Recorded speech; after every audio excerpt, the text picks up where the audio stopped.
जय श्री कृष्ण। धार्मिक व्रत कथा में आपका दिल से स्वागत है। आज हम सुन रहे हैं प्रदोष व्रत की व्रत कथा। प्रदोष व्रत की कथा स्कंद पुराण के अनुसार प्राचीन काल में एक गांव में एक विधवा ब्राह्मणी रहती थी। उसका एक छोटा पुत्र था। वह अपने पुत्र के साथ में प्रतिदिन भिक्षा के लिए निकलती, संध्या समय घर लौट आती। यही उसके जीवन यापन का एकमात्र साधन था।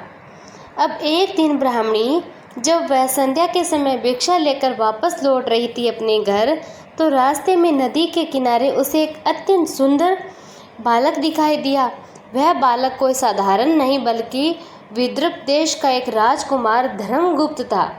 अब राजकुमार के पिता को शत्रु ने युद्ध में मार डाला था और राज्य पर अधिकार कर लिया था। उसकी माता भी दुर्भाग्यवश एक दिन नदी में स्नान करते समय जल राक्षस का भोजन बन गई थी। अब असहाय बालक अकेला ही निराश भटक रहा था। ब्राह्मणी का हृदय करुणा से भर उठा। उसने उस बालक को अपने पुत्र के साथ घर ले आकर पुत्रवत पालन पोषण करने का संकल्प किया।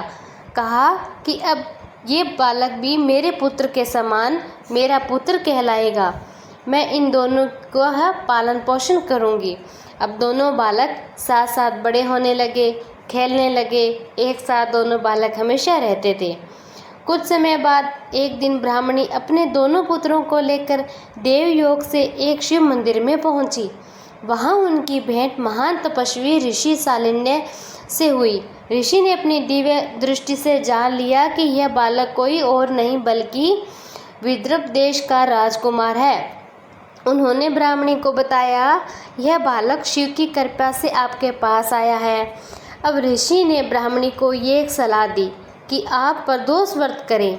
उन्होंने यह भी कहा कि यदि दोनों बालक भी यह व्रत करेंगे तो भगवान शिव की विशेष कृपा से इनके जीवन के सारे संकट मिट जाएंगे। ब्राह्मणी ने विधि पूर्वक प्रदोष व्रत करना शुरू कर दिया। उसके साथ दोनों बालक भी पूरे श्रद्धा और भाव से व्रत करने लगे। कुछ समय बाद एक दिन दोनों बालक वन में घूमने गए। वहाँ उन्हें एक गंधर्व कन्या दिखाई दी। ब्राह्मण पुत्र तो घर लौट आया, लेकिन राजकुमार धर्मगुप्त वहीं रुककर अशुमति नाम की गंधर्व कन्या से बात करने लगा। अब धीरे धीरे दोनों एक दूसरे पर मोहित हो गए। गंधर्व कन्या ने धर्मगुप्त को विवाह के लिए अपने पिता से मिलने का निमंत्रण दिया। अब अगले दिन जब धर्मगुप्त वहां पहुंचे तो गंधर्वराज ने भगवान शिव की आज्ञा से यह रहस्य प्रकट किया। वे वास्तव में विदर्भ देश के राजकुमार और गंधर्वराज ने अपनी पुत्री अशुमति का विवाह राजकुमार धर्मगुप्त से कर दिया था। अब विवाह के बाद गंधर्वराज ने अपनी सेना धर्मगुप्त को दी।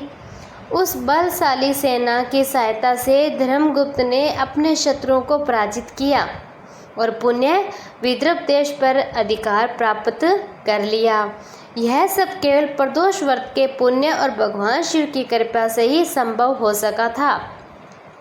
प्रदोष व्रत के लाभ। प्रदोष व्रत रखने के बहुत ही महत्वपूर्ण लाभ स्कंद पुराण में कहा गया है, जो व्यक्ति प्रदोष व्रत की कथा श्रद्धा भाव से सुनता पड़ता है वह 100 जन्मों तक कभी दरिद्र नहीं होता। संतान को अच्छे संस्कार, सफलता, उत्तम जीवन प्राप्त होता है। जीवन के कठिन से कठिन संकट भगवान शिव की कृपा से दूर हो जाते हैं। घर में सुख, शांति, समृद्धि आती है। व्रत करने वाले को कई जन्मों का पुण्य फल एक साथ मिलता है। प्रदोष व्रत भगवान शिव को प्रिय है। इससे पापों का नाश होता है, आत्मा को मुक्ति और मार्ग मिलता है। अब कहते हैं प्रदोष व्रत में कथा क्यों सुननी चाहिए। कथा सुनने या पढ़ने से मनुष्य के अंतःकरण में श्रद्धा और विश्वास बढ़ता है, इसीलिए कथा को जरूर सुनना चाहिए। चाहे जीवन कितना भी कठिन क्यों न हो, यदि हम भगवान शिव की भक्ति और प्रदोष व्रत को अपनाते तो असंभव कार्य भी संभव हो जाता है। धैर्य, संयम भक्ति की शक्ति अनुभव कराती है। शिव पुराण, स्कंद पुराण दोनों में कहा गया है, व्रत केवल तभी पूर्ण होता है जब उसकी कथा सुनी या पढ़ी जाए। हर हर महादेव, शिव शंभो।